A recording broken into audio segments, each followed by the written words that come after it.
नमस्कार, मैं दुलारे अंसारी और आप देख रहे हैं भारत 36 नेशनल। हमारे साथ कुछ महिलाएं भी है, पर बात इस बार अहम था क्योंकि इस बार कहा जा रहा था बीजेपी की तरफ से कि महिलाओं को लेकर जो असुरक्षा है वो ज्यादा हुई है। महिलाओं को लेकर के रेप रायपुर में, छत्तीसगढ़ में ज्यादा हुए। क्या इस बार महिलाएं कुछ और मुद्दों पे वोट करेगी या अपने सम्मान के लिए वोट करेगी, अपने हक के लिए वोट करेगी, अपने सुरक्षा के लिए वोट करेगी? देख, दीदी है मेरे साथ है। दीदी, मैं ये जानना चाहता हूँ, इस बार आप वोट करने आए हैं, किन मुद्दों को लेकर के आप वोट करने आए? मैं महिलाओं के पक्ष में बोलूँगी क्योंकि हमारे महिलाएं जो है वो ज़्यादातर गृहस्थ संभालती हैं और एजुकेटेड होते हुए भी मैं चाहती हूँ कि वो पॉलिटिकल पार्टी उन महिलाओं के लिए कुछ काम करे जो घर बैठे ही उसको रोज़गार मिले और वो शिक्षित भी हो। प्रौढ़ शिक्षा अभी बंद हो गई है, वो प्रौढ़ शिक्षा चालू हो। कई बुजुर्ग महिला भी पढ़ना चाहती हैं, एजुकेशन वो महिलाओं को मिले और फ्री एजुकेशन मिले। और छत्तीसगढ़ सरकार एजुकेशन के मामले में प्रयास कर रही है और मैं चाहती हूँ कि महिलाओं को ज़्यादा से ज़्यादा आरक्षण मिले पॉलिटिकल ये चीज़ में आने के लिए, क्योंकि वो सांसद बनेगी तभी वो जाके अपना आवाज़ उठा पाएगी। तो महिलाओं को ज़्यादा से ज़्यादा पॉलिटिकल लीडर पॉलिटिकल में लाए, ये चीज़ मैं चाहती हूँ। और ये जो शांति और भाईचारे की जो पॉलिटिकल करेगी, मैं उस पॉलिटिकल पार्टी को वोट करूंगी, ये मेरा मानना है। तो देख सकते थे कि दीदी किस तरीके से कह रही है कि जो अच्छा काम करेगा उनको वोट करेंगे, जो महिला की बात करेगा उनको वोट करेंगे। पर एक महिला हमारे साथ ऐसे भी है जो चल के नहीं आ सकते थे, तो उन्होंने व्हील चेयर पे आना जरूरी समझा और इस लोकतंत्र में, लोकतंत्र के पर्व में अपना एक वोट अहम होता है। वो एक वोट कितना अहम होता है, वो एक वोट किसी की सरकार बना सकती है और किसी की सरकार गिरा सकती है। देखिए अम्मा, मैं ये जानना चाहता हूँ, इस बार जो आपने वोट किया है वो किन मुद्दों के आधार पे किया है वोट?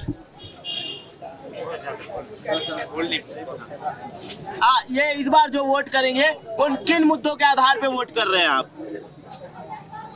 क्या क्या क्या एज है इनकी? ये 98 साल की है। 98 साल की है, वोट करने आई है जी। आप लोग सहमति से आई हैं जी। तो क्या लगता है इस बार जो वोट है वो किन मुद्दों को लेकर के है?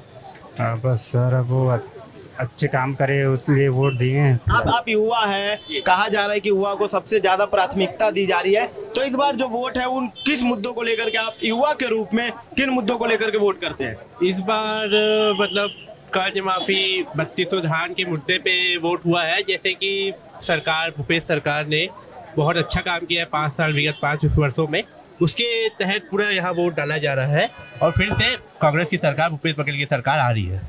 तो देख सकते हैं कि कुछ लोग अभी से स्पष्ट कर दे रहे हैं कि किन्हें वोट डाला जा रहा है और किन्हें वोट नहीं डाला जा रहा। पर लोकतंत्र में बहुत अहम हो जाता है वोट, बहुत अहम हो जाता है मतदान, और ये मतदान ही सरकार बनाती है और ये मतदान ही सरकार गिराती है। बदलाव की तरफ हमारे साथ एक सर भी जुड़ चुके हैं। सर, किन मुद्दों को लेकर के इस बार वोट कर रहे हैं? इस बार हम वोट जो है विकास पे, शिक्षा पे, रोजगार पे, ये सबको ध्यान रख के वोट कर रहे हैं। और सबसे ये चाहते हैं कि छत्तीसगढ़ की खुशहाली, जिसमें किसान, मजदूर, सभी वर्ग कहीं न कहीं विकास हो और सही मायने में इनके विकास से ही छत्तीसगढ़ का विकास है। किन मुद्दों को लेकर के इस बार सर, हमारे शहर को अच्छा रखना चाहिए, जो हमारा नेता होगा बड़ा हुआ सपोर्ट करना चाहिए। दीदी हमारे साथ एक दीदी है, एक बार और देख सकते हैं कि व्हील चेयर पे थोड़ी देर पहले मैंने एक महिला को दिखा था। हमारे साथ एक अम्मा और जुड़ चुके हैं। अम्मा, मैं ये जानना चाहता हूँ इस बार किन मुद्दों को लेकर के वोट कर रहे हैं? वोट देना है भैया, क्या वोट देना है। अम्मा कह रही है कि वोट देना, और वोट देना बहुत जरूरी है। मैं अंकल से पूछना चाहूंगा, भैया से पूछना चाहूंगा, सर से पूछना चाहूंगा कि सर इस बार किन मुद्दों को लेकर के वोट कर रहे हैं आप? हमारा अभी कोई मुद्दा क्या है, बस देश विकास के लिए मुद्दा एक ही है, बस देश का विकास हो, देश का विकास हो, प्रदेश का विकास हो। बस। तो देख सकते हैं कि किस तरीके से लोग घरों से निकल करके प्रदेश की विकास के लिए, एजुकेशन के लिए, महिला सुरक्षा के लिए, रोजगार के लिए वोट कर रहे हैं। और मैं बार बार कह रहा हूं कि मतदान में ये वोट बहुत अहम है, मतदान में ये वोटिंग, ये मतदान बहुत अहम हो जाता है। चुनाव में इन सारी चीजों का बहुत अहमियत होता है। किसी की सरकार बनती है एक वोट से और किसी की सरकार एक वोट से ही गिरती है। देखना अहम हो जाएगा कि इस बार किसकी जीत और किसकी हार होगी, कौन मुख्यमंत्री बनेगा और कौन नहीं बनेगा। तमाम बड़ी खबरों के लिए देखना ना भूलिए भारत 36 नेशनल। मैं दुलारे अंसारी, कैमरामैन मोंटी सिंह के साथ।